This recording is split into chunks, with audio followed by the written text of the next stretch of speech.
Não foi o Partido Novo, que é velho de nascença porque é velhaco. É um partido velhaco, partido de covarde. Partido Novo não tem homem, é covarde. E agora quando eles achavam que iam levar o eleitorado, não vai levar. Não vai!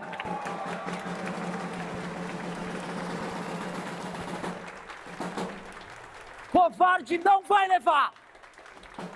Não foram eles a passar pelo inferno que a gente passou, tendo família perseguida. Não vão levar. Nós não vamos deixar. Ele só imita o que é fácil, porque é frouxo. Porque ele veio de um saco de um homem frouxo, que é o pai dele. Que é um homem frouxo, que diante do algoz, que é o Alexandre de Moraes, ficou uma franga e falou: "Ah, quer ser meu vice?" Eu vou irritar a passividade que existe aqui no Pará. A passividade. Vocês ficam passivos diante dos bandidos que te roubam. O desenvolvimento de quem vem de baixo é impedido de rolar. A superioridade da oligarquia tem que sempre ser mantida. A oligarquia chegou a um ponto de fazer uma festa da colônia, que foi a COP30. A festa da colônia. Galera, o mundo vai falar sobre o Pará. Eu lembro que quando eu fui criticar a COP30 pela primeira vez, muitas pessoas bem intencionadas aqui do Pará, mas Renan, logo agora que eu vou ter protagonismo, você quer xingar a gente? É porque você é de São Paulo. Vocês paulistinhas, eu tô ouvindo isso direto. Você paulistinha. Vocês paulistinhas estão... Cara, eu não tenho nenhuma pretensão de ter destaque ambiental em São Paulo. Eu acho que não faz nenhum sentido nisso. Mas vocês, paulistinhas... Estimativas do nosso time dão conta de que com 3 bilhões de reais vocês resolvem o problema de favelização aqui em Belém. 3 bilhões de reais. São mais de 700 mil pessoas que vivem num regime de palafita e favela pura e simples aqui no estado. A COP custou quanto? A estimativa mais conservadora é 4,5. A mais conservadora. Se a gente pegar os contratos que o TCU está mexendo da ONG e da Janja, a coisa aumenta. Ou seja, o maior problema ambiental do Pará, que atinge o número mais expressivo de pessoas, não é o desmatamento, ainda que o desmatamento tenha que ser brecado. São os crimes ambientais cometidos em Belém. As pessoas defecando na água que elas bebem. As pessoas sem saneamento básico nenhum. A cidade destruída. O espalhamento de doenças parasitárias nas crianças. Isso também é crime ambiental. Isso também é destruição do ambiente, porque a maior parte dos crimes ambientais no Brasil acontece em ambiente urbano. Mas não vamos gastar com isso. Vamos discutir a floresta global, dando protagonismo para cá. E iludir uma parte da imprensa, e iludir uma parte dos paraenses. Eu me lembro de ter gravado muitos vídeos e houve muitas pessoas críticas. Fiquei feliz. Há um abalo nessa lógica, porque sempre houve uma estratégia muito malandra de político ligado à oligarquia daqui, em adotar o seguinte caminho. Olha, se alguém falou mal, se alguém falou de um problema daqui, é porque odeio o Pará, é porque é um paulistinha, é porque alguém lá do Rio de Janeiro, essas pessoas lá... É um discurso fácil esse. É um discurso fácil e canalha. Fácil e canalha. O Pará, do ponto de vista do Pacto Federativo, é um dos estados que mais recebem recursos da União. O que está sustentando as políticas sociais num lugar que mantém as pessoas na miséria é dinheiro de galera do resto do Brasil. Do resto do Brasil. O modelo colonial funciona assim. O Brasília e a elite colonial aqui do Pará, dos barbários e seus aliados, ficam com o lucro da extração do Pará. E o povo do Pará vive de migalha que é extraída de pessoas do resto do Brasil. Porque quando tenta trabalhar não deixam, impedem. É um regime colonialista, opressivo, ligado a uma família maldita. Maldita! Que estava agora em Lisboa, tomando vinho, comemorando com seus amigos do STF.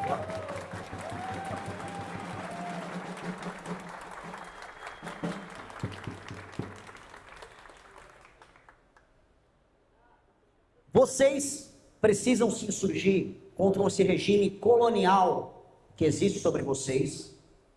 para se fazerem respeitados, para ganharem autonomia e para libertarem uma massa populacional muito, muito, muito pobre. Eu fui em Melgaço. Eu nunca vi nada igual Melgaço em todo o Brasil. E olha que eu estou rodando nos lugares mais difíceis do Brasil. Fui em Paraisópolis, em São Paulo, tem muito crime organizado. Fui em favela no Rio de Janeiro, fui para o Maranhão. A humilhação de ser humano em Melgaço não encontra paralelo em lugar nenhum. E Melgaço existe. Está lá, acontecendo. Eu cheguei, quando eu cheguei na Ilha do Marajó, eu comentei dos problemas envolvendo exploração sexual de crianças, e um jornalista que é um sujeito de boa fé, correu, calma aí, isso acontece em outros lugares do Brasil também. Como se eles não quisessem, eu não posso ficar marcado por isso. O problema é que acontece, e muito. Então tem um discurso, e é uma prática que vocês têm que tirar do coração de vocês, que é fazer a defesa irrestrita do Pará, como forma de apagar os problemas gravíssimos que acontecem no Pará. Porque quem usa dessa defesa e quem usa desse discurso é a elite para manter vocês apartadas da solução. Que é como se fosse assim, se você criticar o regime colonial barbarista, você odeia o Pará. E não podem comprar esse discurso. Se vocês comprarem esse discurso, vocês estão lenhados. Esse discurso administra vocês por anos. A obrigação de vocês é falarem dos problemas do Pará.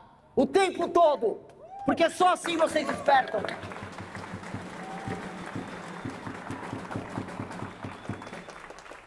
Eu juro, eu ouvi coisas assim. Na época eu comecei a criticar a COP. O mundo precisa conhecer o nosso açaí. Como é que é? Não, porque o tacacá terá sua vez. Meu amigo, nem só de açaí e tacacá vive o homem. A vida não é um paredão de aparelhagem. Não usem elementos culturais como instrumentos que sirvam para justificar a exploração política que existe sobre vocês. Uma coisa é seu elemento cultural, tenha orgulho deles. Outra coisa são seus problemas materiais. Os urubus, que eu fui lá no Jurunas ver hoje, centenas, do lado da casa das pessoas, eles são de verdade. Eles não são um holograma, eles não são uma projeção. Aqueles barracos não são hologramas. Aquela mulher, a dona Benedita, que eu visitei ontem, que tinha 8 filhos, um preso, todos os outros no Bolsa Família, ela já tem com 46 anos 5 netos, ninguém com atividade econômica, o marido dela bêbado às 3 da tarde, desculpa o termo, se mijando de verdade na casa dela. Ela existe, ela tem CPF, ela tem RG, as contas dela estão sendo pagas com dinheiro que vem de outros brasileiros. O filho dela, quando assaltou e tentou matar o filho da vizinha dela, que também chama Benedita, quando ele pegou a faca e tentou matar o filho do vizinho, a da vizinha, ele existia, a faca era de verdade, a mão era concreta. E eles são aqui do estado de vocês. Ou seja, os problemas são reais, eles são materiais, eles existem. Então, a primeira coisa que vocês têm que fazer, não deixe cair numa espécie de um orgulho terceiro-mundista e vitimista que impede vocês de encarar os próprios problemas. Eu vi isso quando eu fui no Ceará. Eu estava numa cidade do interior do Ceará, o radialista, é porque vocês do sul nos sabotam uma ova. Santa Catarina nunca teve Sudene. Santa Catarina se desenvolveu sozinha, sem o governo federal olhar para Santa Catarina. O governo está criando planos para as regiões menos desenvolvidas do Brasil, pelo menos desde os anos 50. Santa Catarina não foi sustentada pelo Pacto Federativo. Eu falei isso para o radialista. Vocês do Ceará, à época, eu disse para eles, vão ter que resolver os próprios problemas. Isso passa por superar a elite política que vocês idolatram. Mesma coisa eu digo para vocês. Eu vim aqui provocar vocês. Eu não vim aqui para vocês, o Renan, nosso presidente. Não. Eu vim provocar. Eu vim irritar vocês. Eu vim irritar a passividade que existe aqui no Pará. A passividade. Vocês ficam passivos diante dos bandidos que te roubam. Vocês reelegem isso. Os seus pais aceitaram isso por décadas. É uma passividade. E é a passividade que eu sempre vejo no Norte e no Nordeste. Eu não vejo no Rio Grande do Sul. Eles erram pra caramba, mas estão sempre brabo. Estão sempre lá se espetando. Eu vejo passividade. Eu vi na casa dessa mulher, que bebe água do esgoto. Eu vi um cartaz de uma vereadora da cidade dela. Por que tem um cartaz aqui se só tua vida é uma merda? Ela é boa. Ela é boa. Como ela é boa? Essa passividade, esse amortecimento, não pode ser aceito por vocês. Vocês precisam de um despertar. Vocês precisam tomar o que é de vocês. Eu não estou aqui falando com vocês sobre eleição presidencial. Eu estou falando aqui sobre o que eu senti quando eu viajei. Eu vim aqui para o estado de vocês. Eu vi uma potencialidade gigantesca em inúmeras regiões, em inúmeras áreas. De fato, aqui é um lugar para ter energia pra caramba. Aqui tem terra rara. Aqui tem terra não rara, uma terra abundante. Aqui tem minério. Aqui tem povo trabalhador. Eu acabei viralizando em Rurópolis. Povo raçudo, trabalhador de Rurópolis. A galera de Santarém, trabalhadora. Então tem terra, tem capital humano, tem recursos naturais e tem uma sabotagem, tem uma elite. Vocês sabem onde mexer. Eu poderia ficar falando só da parte boa, de como a gente pode fazer zona econômica especial para poder trabalhar essa potencialidade dos recursos minerais que vocês têm sobre o solo de vocês, não apenas para pegar bauxita como vocês têm aqui e mandar para a China, para falar o que a gente precisa fazer para ter os laminados feitos de alumínio, os trefilados, perfilados, ou seja, a gente já avançar na cadeia do alumínio. Aí a gente ia discutir preço da energia, que a de vocês é uma das mais caras no Brasil, se não a mais cara. Discutir infraestrutura, discutir leis trabalhistas, discutir formação de capital humano e cursos técnicos para as pessoas. Mas de nada vai adiantar eu discutir o que eu posso fazer como presidente, se o Pará não discutir o que vai fazer com essa elite que sabota. Se o Pará não se vê como um solo enfrentamento. As discussões que eu estou vendo lá, teve aquela discussão de dividir o Estado. Não, vai ter agora 3 estados, não vai ter 2 estados. Meu amigo, isso não vai mudar nada. Isso não vai mudar nada. Isso só vai aumentar o número de deputados e senadores. O que a gente tem que discutir, na prática, é como vocês se livram de uma elite política disfuncional, parasitária, com uma mentalidade do século XVIII e XIX, que é essa elite de vocês, e que quer, e essa é a pior parte, ser reconhecida pelo mundo como ilustrada. O Helder Barbalho, que é um vaidoso, mas é um cafona, e eu falo isso andando de galocha aqui. Ele é um vaidoso cafona. O Helder Barbalho, que é um vaidoso cafona, quer ir para Nova York, ele quer ir para Lisboa e ser reconhecido. Ai, ambiental, Macron, meu amigo Macron, olha só, estou discutindo o meio ambiente aqui. Aí quando ele vem aqui e precisa ir no porto, para tipo, de volta igual ele estava fazendo anteontem. Ele chegou lá, foi embora 5 minutos antes da gente chegar. Aí ele passa numa favela, a do Jurunas, que ele tem que tapar o nariz, porque fede. Ele tem que tapar o nariz, porque fede. Se ele for fazer campanha, como vai fazer com a família dele? Aqui, ele vai ter que ir em lugares e regiões em que as pessoas são tratadas como bichos. Mas lá em Portugal, aí ele vai tomar um vinhão. Meu amigo Macron, eu mandei uma mensagem aqui para Marina Silva e para o nosso time de conservação. Aí o Leonardo DiCaprio fez um vídeo para divulgar a COP. Vai pro inferno, vai pro inferno, filha da puta, maldito.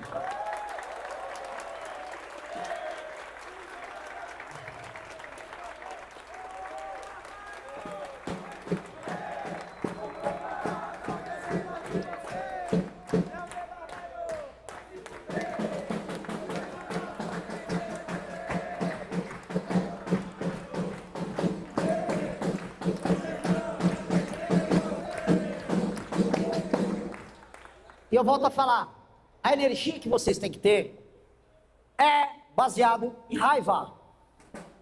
É baseado em raiva. Não venham com sentimentos que aplaquem a indignação. Não, é baseado em amor.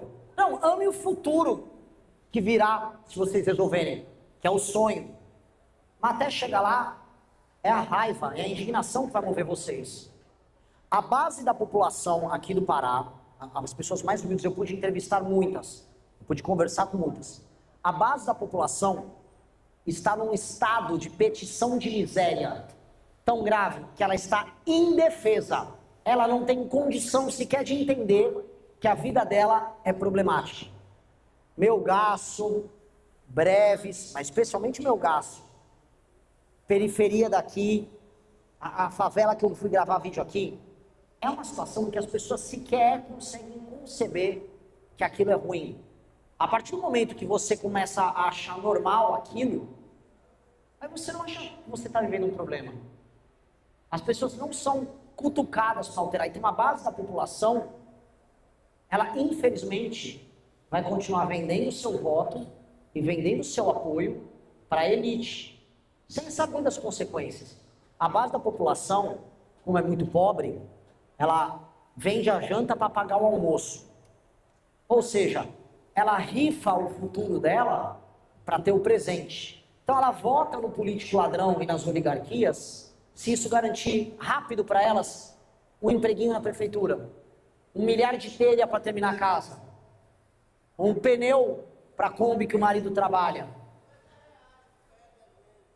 ou grana pura e simples. Ou seja, é adiantar a valor presente os benefícios de um futuro que ela mesmo rifou. Então não virá, infelizmente, da população mais humilde. Todas as revoltas que importam vêm da classe média. E vocês são pessoas de classe média aqui. Classe média baixa, talvez alguém de classe média mais alta. Todas as revoluções vêm da classe média. E vocês precisam entender isso. Vocês precisam assumir a responsabilidade sobre o próprio destino. Quando eu montei o nosso partido, é porque eu quero que a minha geração assuma a responsabilidade do destino do próprio país. E que ela tome isso das outras gerações. Ela tome, que ela não ceda. É por isso que eu nunca cedo a Flávio Bolsonaro, a lulismo, a ninguém. A gente era motivo de piada. Ai, a turma do voto nulo. O MBL. Rodrigo Constantino, eles terão 150 votos. Flávio Bolsonaro e Carlos Bolsonaro, quando eu apareci com a pré-candidatura. Pelo amor de Deus, esses não vão aparecer com 1%. Eles não entenderam o que estava acontecendo. Eles não viram o que estava acontecendo. Hoje, eles temem já. Flávio lançou um plano patético de segurança pública, imitando tudo que eu falava em termos de combate ao crime organizado.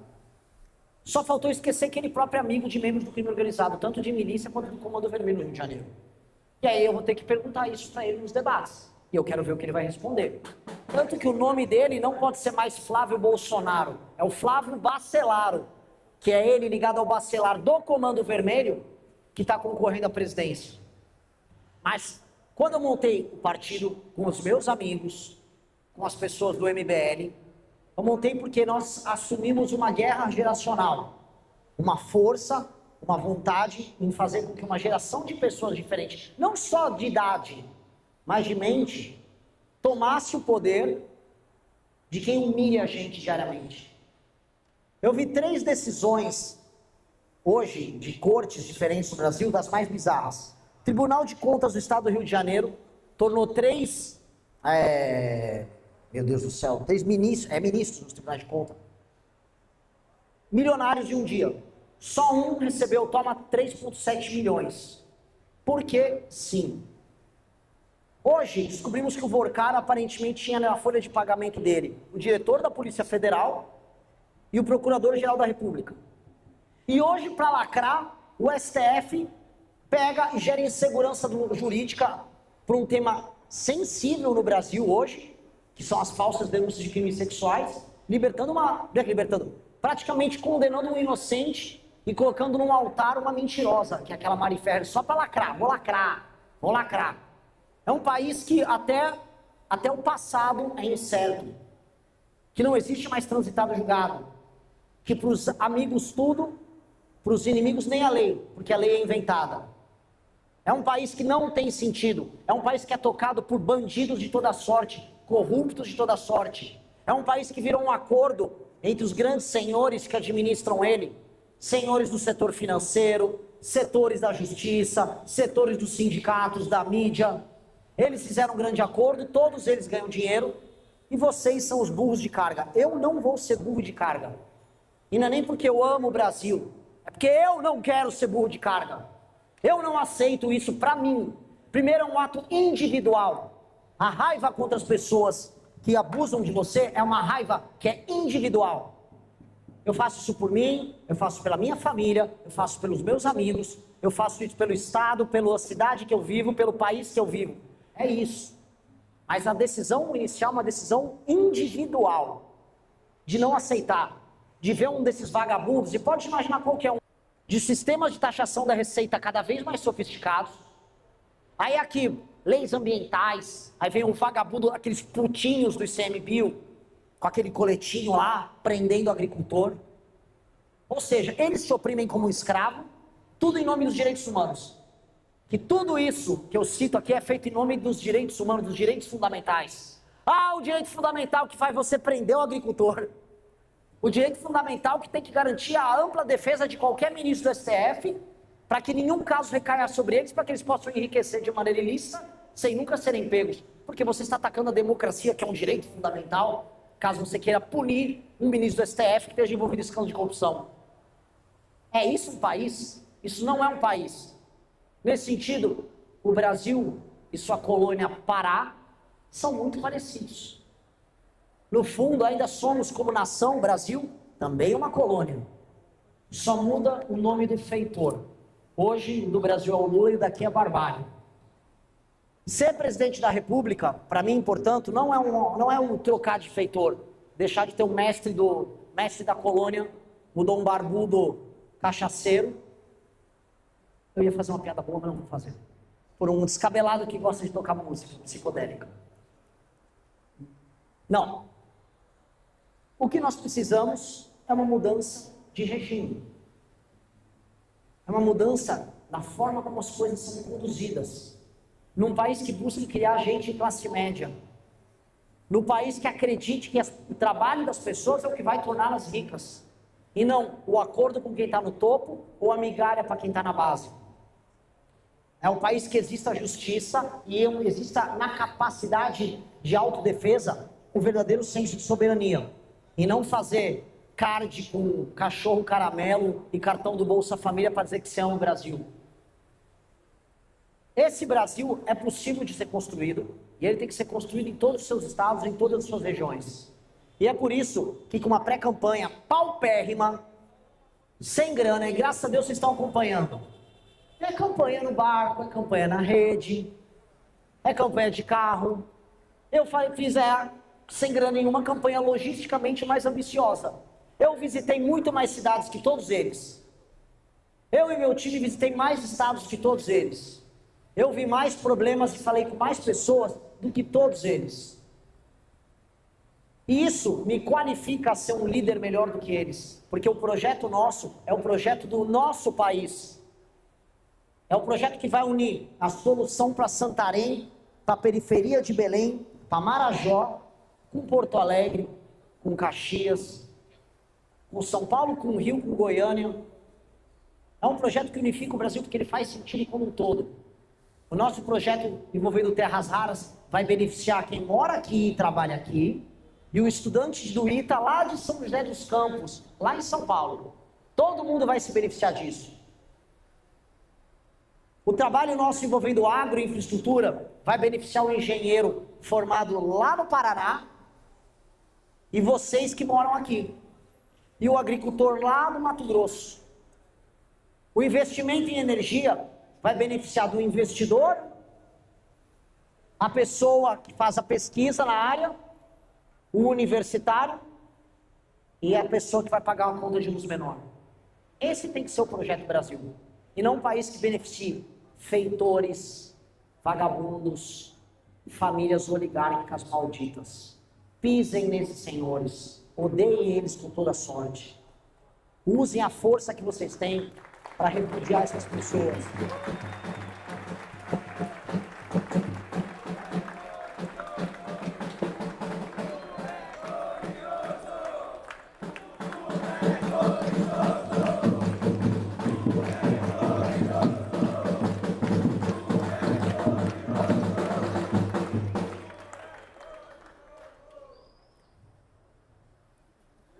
Está sendo uma pré-campanha que ela é ao mesmo tempo muito difícil, mas ela recompensa demais.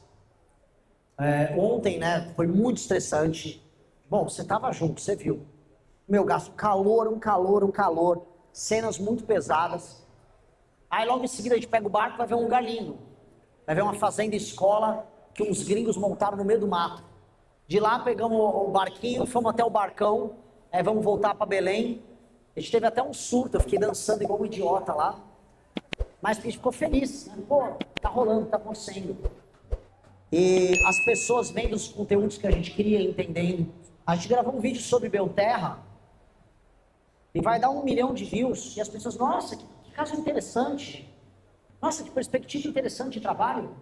Os americanos fizeram aquilo. Tem um time lá em São Paulo estudando o caso de Fordlândia. Que é uma pena que não tenha dado certo. Uma pena.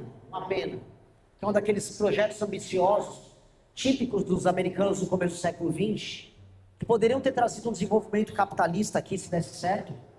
Tal qual aquele que nós tivemos no centro-sul do Brasil, quando montadoras se instalaram no sul do Brasil. Quando eu falo sul, eu falo São Paulo. Então, a pré-campanha vem sendo uma loucura. Eu vou embora amanhã, daqui, aí vou para o Rio Grande do Sul, aí vou para São Paulo, aí vou para o Rio de Janeiro, aí vou para o Mato Grosso, Goiás, e vou ficar rodando, mas tudo isso está construindo um modelo de proposta tão diferente para o país, e tão generoso para o país, que se a gente ganhar, ele só pode dar certo. Eu sinto também que as coisas chegaram a um nível de esgotamento em que não dá para parar por aí. Hoje, eu vou explicar esse esgotamento. Hoje, o senhor Flávio Bolsonaro, meu concorrente direto ao segundo turno, que eu vou tirar esse puto aí, o Flávio Bacelar.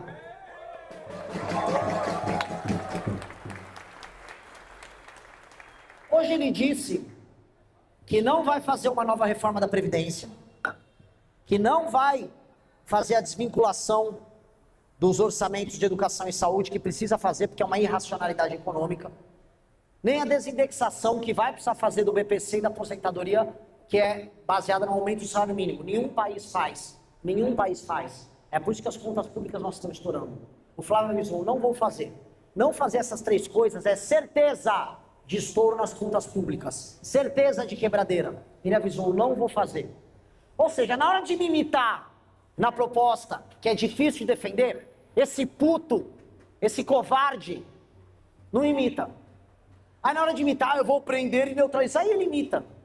Ele só imita o que é fácil, porque é frouxo.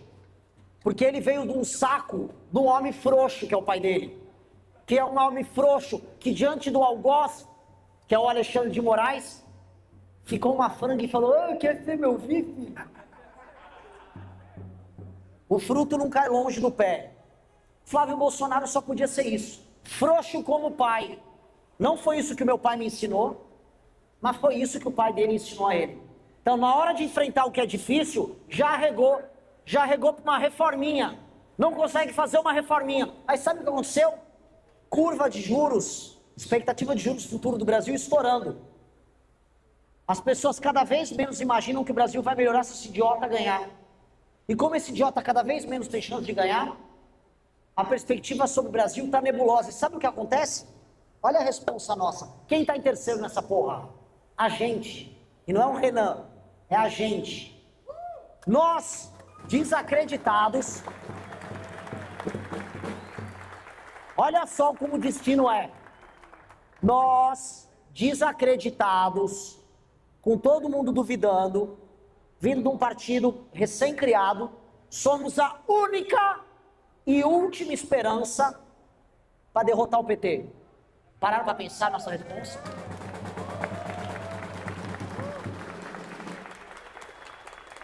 Eu vou repetir. Com a queda da farsa do Flávio Bacelaro, nós que já estamos em terceiro, somos a única e última esperança do Brasil ser entregue para o PT. Olha a responsa de todos vocês, com a idade de vocês, filhos dos pais de vocês, diante disso. Sobrou para nós. Se não formos nós, é o Lula que vai ganhar. Se não formos nós, é o Lula. Se a gente não conseguir ir para o segundo turno, é certeza de que o Lula vai ganhar. Pararam para pensar nisso? Só sobrou a gente. Parece aquele filme do Avengers, que não sobrou mais ninguém. Aí os caras têm que dizer, é isso, mas é isso. É quase um filme épico ou um filme de terror, depende do final. Se a gente vencer é filme épico, se não é filme de terror.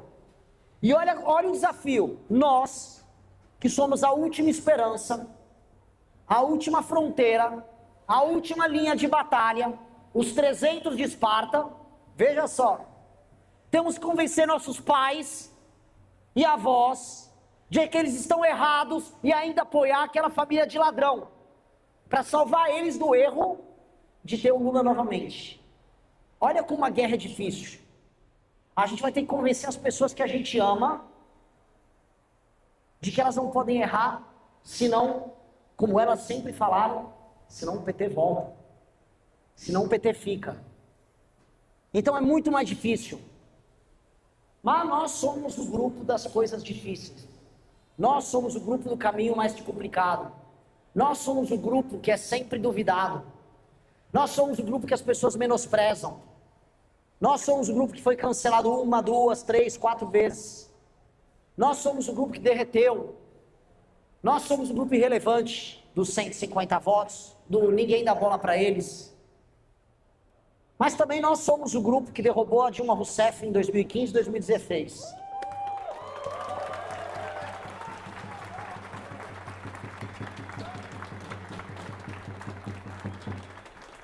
E nós éramos poucos, nós fomos tratados como irrelevantes, como idiotas, como radicais, e nós vencemos. Então, se nós vencemos essa eleição, não será a primeira vez. E é isso que esquecem. Não será a primeira vez. A gente já sabe como fazer isso. A gente tem no DNA a vitória sobre o PT. Nós surgimos derrotando o PT. Nós sabemos como fazer isso. E por que não derrotamos mais depois? Porque o povo brasileiro que erra, até porque a voz do povo não é a voz de Deus. O povo brasileiro falou, vou seguir o fraco, vou seguir o traidor, vou pular do precipício com o fraco. E pulou. E sabe o que acontece quando você pula do precipício? Você se estatela no chão. Aí o brasileiro está quebrado. Sabe o que a gente fez no caminho? Não pula, não faça isso, você vai se machucar. A resposta do brasileiro, na beirada do precipício, cala a boca, comunista. Mas não pula, vocês são gays, vou pular. Não faça isso, pelo amor de Deus. Lá embaixo, não apenas assim, você vai se quebrar, tem um jacaré lá embaixo. Um jacaré patriota, vou pular. Pular. Tinha um jacaré, tinha uma sucuri, para falar de bichos da região, né? E o brasileiro está todo ferrado. Mas nós avisamos. Nesse ponto, os outros nomes da terceira via não avisaram. Eles seguiram para o precipício e falaram, ó, vai, você vai pular aí, hein? Eu vou pular também, deixa eu pular um pouquinho aqui. Porque tinha medo de falar a verdade. Nós alertamos. Nós pagamos o preço por falar que o rei estava nu e por falar a verdade. Não foi o Partido Novo, que é velho de nascença porque é velhaco. É um partido velhaco, partido de covarde. Partido Novo não tem homem, é covarde.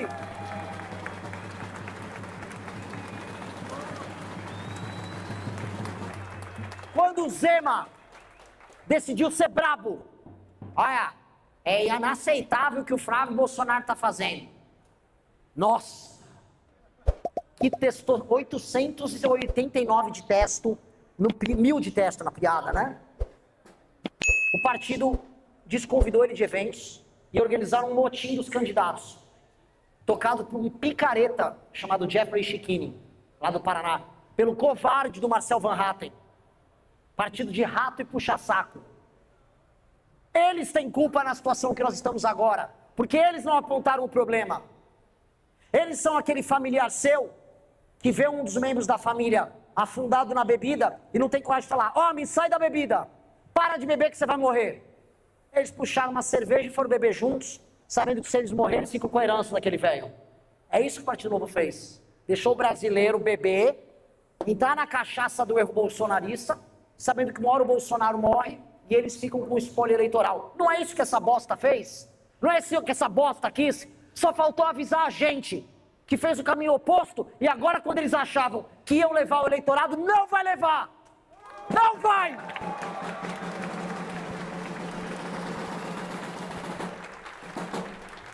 Covarde não vai levar! Não foram eles a passar pelo inferno que a gente passou, tendo família perseguida. Não vão levar! Nós não vamos deixar. Para resolver o problema do Brasil não dá para aceitar covarde. Eu não vou. Zema não será nunca meu vice. Nunca! Nunca será presidente. Partido de covarde, enganadores do sonho alheio. A gente ajudou a despertar as pessoas e os primeiros a despertar foram os mais novos. E os mais novos acordaram e estão se levantando e caminhando com a gente. Quando a gente se sente mal, a gente anda e vê coisas que você nem acredita. Ontem a gente estava andando com o barco e do lado de um lixão, os caras levantam. Eu gravei, graças a Deus, o Rizzo gravou um vídeo disso. Os caras, Renan, vamos ganhar. Eu, caralho, quem é esse cara? Quem são essas pessoas? Eu estava fazendo um vídeo lá no lixão, veio uma moça, uma motogirl, sem capacete, claro que é o costume daqui. Eu soube que no Pará é proibido usar capacete. Só uma multa se tiver de capacete. E ela, Renan, vamos fazer um vídeo aqui. Eu, tá, vamos lá. É tão proibido que até eu andei sem capacete lá, tá? Não vou escapar também da minha infração. E as pessoas, vamos, continua. E a gente foi continuando. Quando faltou dinheiro, doaram. E aí quando vai faltando, você começa a duvidar de si. Porque eu pessoalmente nunca fui candidato. Eu duvido de mim o tempo todo. Eu não acredito que eu seja esse cara que vocês imaginam que eu seja. Eu acordo sempre cheio de dúvidas. Eu não acredito no heroísmo barato. Eu não sei se eu vou falar bem na TV. Falaram, o Renan vai mandar muito nos debates. Eu falei, meu Deus do céu, para de falar isso. Espero que sim. Espero que sim. Mas eu só sei que eu vou fazer o melhor o tempo todo. E se a gente não vencer, a gente vai morrer tentando. É isso.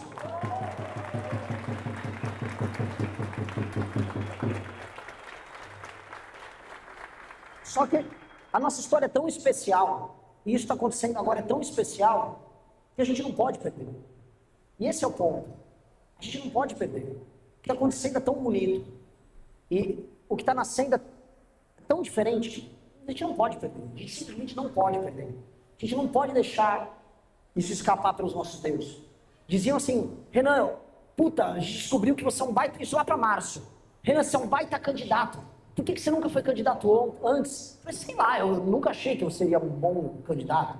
Achei que eu gravava uns vídeos, administro bem o MBL e tal. O MBL é a missão, são 2 iniciativas políticas, dão lucro, lógico que não tem lucro distribuído para sócios, porque são sem fins lucrativos, o dinheiro é todo revertido para operação, mas a gente criou uma máquina grande, graças a Deus.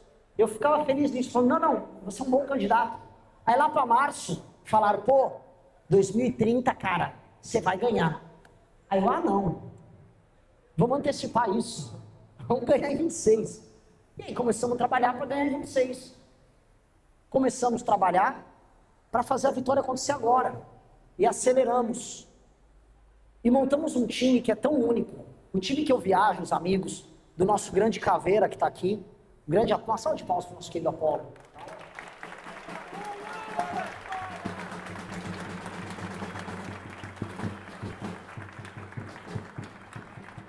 Para o nosso grande Pedrinho, tá? Pedrinho Montes, esse garoto vai ser presidente, tá? O Pedrinho, alguém já jogou Mega Man? Já assistiu Mega Man? É muito legal o Mega Man porque ele é um boneco que fica... Ele tem um vilão, aí ele rouba a habilidade do vilão e ele absorve. E o Pedrinho faz isso, ele absorve um pouco do Arthur, um pouco de mim, de todo mundo. Então ele vai lá absorvendo. Garoto maravilhoso. Ítalo e Pradines, que viajam comigo, que foram 2 pessoas que foram demitidas do gabinete do traidor vagabundo do Faustino, que é isso que esse cara é, do traidor vagabundo do Faustino. Então, perderam tudo e entraram de cabeça na campanha, e estão aqui, quer dizer, pré-campanha, e estão aqui fazendo um trabalho sensacional. O Rafael Riso, que viaja comigo para todos os lugares.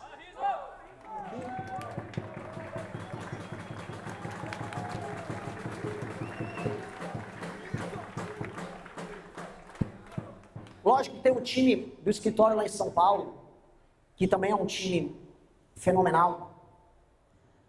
E, claro, mas é um time pequeno. Eu juro que o time da pré-campanha, se der 22, 25 pessoas, é muito. Não tem marqueteiro, não tem agência, não tem guru, tem nada. Tem um grupo de WhatsApp, ou uns 2, 3 grupos de WhatsApp, com pessoas muito talentosas, muito criativas, fazendo o que precisa ser feito. E fora disso, tem milhares de pessoas doando, divulgando, tendo a pré-campanha mais engajada de todas em redes. Isso é muito especial. Isso realmente nenhum deles tem. E eu sei que, com certeza, em 30, a gente vai subir a rampa. Só que a gente vai subir a rampa para reeleição, que a gente vai ganhar em 26, cara.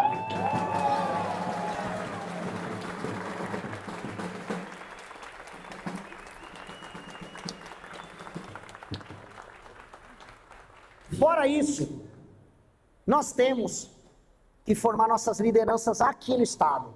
Não adianta eu ficar falando de derrotar a oligarquia dos barbários, quando a gente ainda não formou um grupo de pessoas maduras a ponto de assumir essa posição.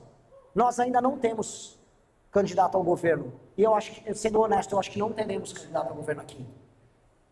Nós temos que terminar de montar a nossa chapa para deputado. Precisa de mulheres corajosas. Falam muito de mulheres na política. Agora, para mulher querer entrar na política é difícil.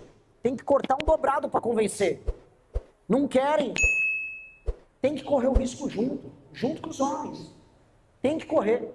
E falo aqui como o não feminista aqui, sendo muito sincero, é muito mais difícil fazer política sendo mulher. Os ataques que as mulheres sofrem são 2, 3 vezes maiores. As piadas que as mulheres sofrem são mais terríveis. Só que nós somos o grupo daqueles que tomam muita porrada mesmo. Então, assim, será muito mais difícil mesmo. E se vocês acreditam na gente, vocês, mulheres que acreditam na causa, precisam se expor também.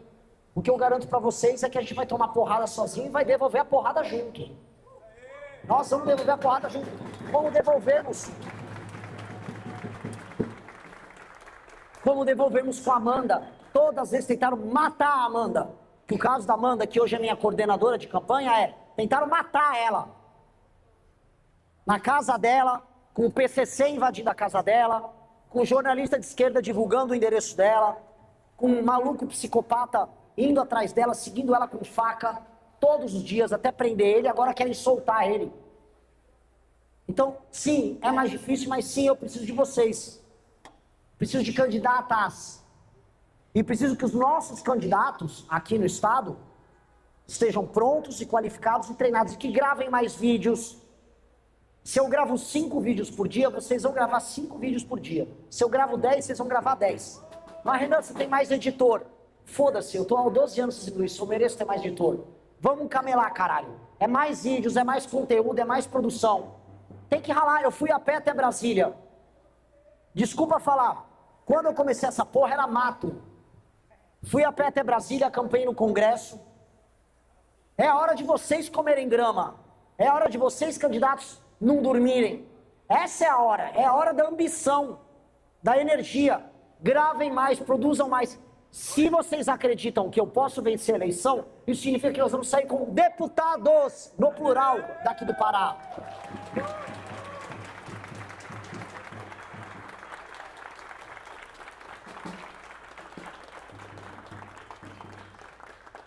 Então tem que ter todo mundo mais ambição e mais energia. E vocês estão aqui, cobrem mais desempenho dos candidatos. Vocês estão aqui na frente, eu estou falando real. É para performar mais, é para fazer mais, é para crescer mais rápido. Preciso mais de vocês. Quero falar mais de vocês. Ajudem eu a falar mais de vocês. Há pessoas que estão destinadas a mudar o país. Vocês têm que se enquadrar nisso. O trabalho de vocês aqui no Pará é muito mais árduo. Como eu falei, vocês partem de um princípio aqui, que é um princípio do regime, como eu falei, colonial. Vocês têm uma guerra no próprio Estado e vocês têm uma participação na guerra no Brasil. Então vocês têm que ser soldados de elite. Vocês estão aqui presentes, não tem que vir apenas me prestigiar, eu agradeço. Mas tem que participar de reuniões, tem que entrar nos grupos, tem que pensar em maneiras de viabilizar todo o time. É isso que nós precisamos. É participação direta. Há uma chance real de vencer. Como eu disse agora há pouco, estranhamente, nós somos a última chance. Nós somos a última fronteira, nós somos a última linha de defesa, nós somos a última esperança. Senão o Lula está reeleito. Lula nomeia mais 3 ministros do STF. Sobrou para nós desacreditarmos. E só temos a história a fazer. Muito obrigado a todos. Se você gostou do vídeo, não se esqueça de deixar o like e se inscrever no canal. Te vejo no próximo vídeo.